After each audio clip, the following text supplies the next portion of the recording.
So earlier this week, Nick Bosa admitted to ESPN that he went back to his Twitter page and deleted any tweets that would indicate any type of political leaning, specifically support of the president, Donald Trump, because, as Bosa said, I may end up in San Francisco.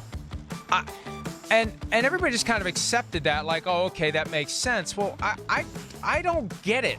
I don't understand why anyone should be compelled. Look, you're using it as a personal platform. People express all sorts of views there. We're allowed as Americans to have these views. Why does anybody feel compelled? These aren't offensive statements. This isn't like the Josh Allen tweets that surfaced last year that maybe he should have scrubbed in advance. And this isn't the musings of a dumb kid, and plenty of dumb kids say dumb things. This is a personally held political view. Why should he feel compelled to conceal it just because he's entering the NFL? I don't get it. And I don't care what your view is. I think people should be allowed to have the views and express the views, whatever the views may be. Am I wrong? Yeah, you are wrong. I mean, would you go into a job interview and start talking politics? You wouldn't. No way. And I'm not saying I'm not saying different. Discussing. No, that he's in a job interview right now. He is. All these teams are looking at him and trying to. But he's not going in. He's not going in with a MAGA hat on. These are his tweets. I understand, Mike, but every little piece matters because people have personal bias no matter what. They have their own viewpoint. They see someone. It's no different than if Joey Bosa or Nick Bosa said, hey, listen, I'm going to delete all the pictures of me chugging beer in college. Because when a scout's looking at him, when a GM's looking at him, whether they will admit it or not, they will have a personal bias towards his political views, towards whether he parties, towards all these things that make him up as a person. And to eliminate it as much as that as possible so that he gets hired just for football, that's a smart move by him. Honestly, yeah.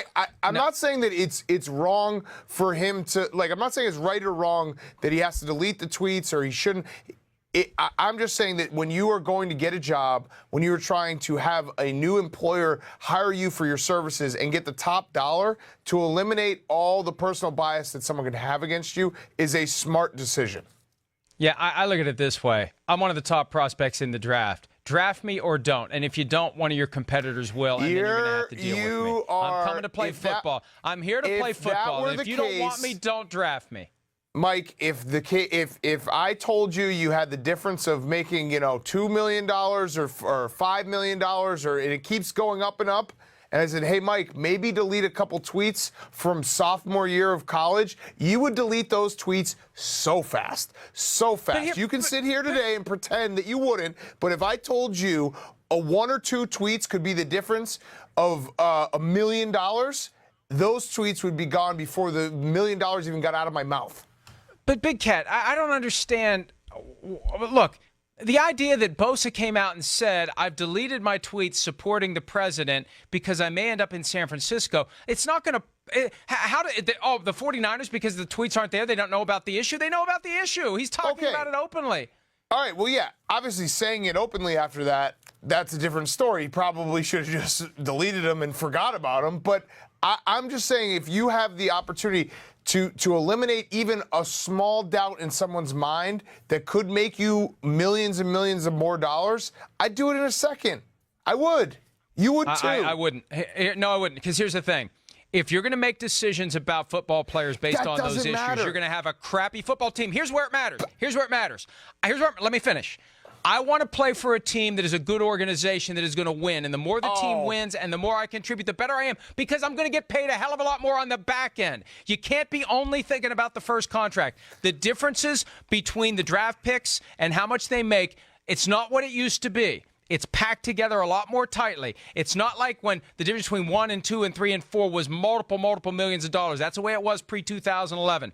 Right now in the NFL, the focus is your second contract. And I would rather play for a good team where I'm going to flourish and thrive and they have good football players and they don't care about this extraneous crap, and I can go there and be a great player and I can play in January and people can see me play, and then I'm going to get paid a bunch of money either by my current team or somebody else. It's the focus on the second contract. And this obsession with getting drafted as high as possible is a mistake. I'd rather get drafted lower by a team that gets it than drafted higher by a team that doesn't. And if that team is making decisions about whether or not I support Donald Trump on my Twitter page, that team doesn't get it.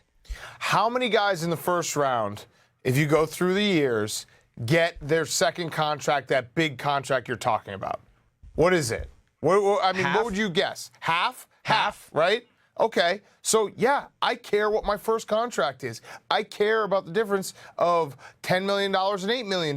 That makes a difference to me. If he slides 5 picks or 6 picks, I'm not saying that would even be the case in this situation, but to say that you don't care what your first contract is and the fully guaranteed money and the fact that that could set you up and your family up for life, I'm saying crazy. it's not Crazy. the difference it used to be. It's not, you're factually incorrect. It is not the difference it used to be, and the bigger play is setting yourself up for contract number 2. And I would much rather go later, as I said, with a good organization that's going to put me in position to get a bigger second contract than to get a few extra million on the front end, but be at an well, I see I see on your Twitter page that you like beer. We can't have that here. I mean, well, who's making football decisions based upon any of this crap anyway? These are football players. So we take this whole draft process and we try to morph it into a normal job interview. It is not a normal job interview. There's nothing normal about it. These are football commodities. They're looking for guys who can play football, period, and all this other crap should not matter. All right, you're wrong and I'm right. No. Just seconds. saying it doesn't make it so. Yeah. I have put you in a box. I have closed the lid. I'm right. And I have nailed it shut. Nope. And if you're nice, I may put in a hole so you can breathe. We'll be back with another hour of Pro Football Talk Live right after this.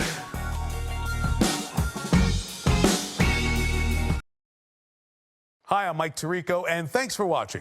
Make sure to hit subscribe for the latest news and highlights from NBC Sports.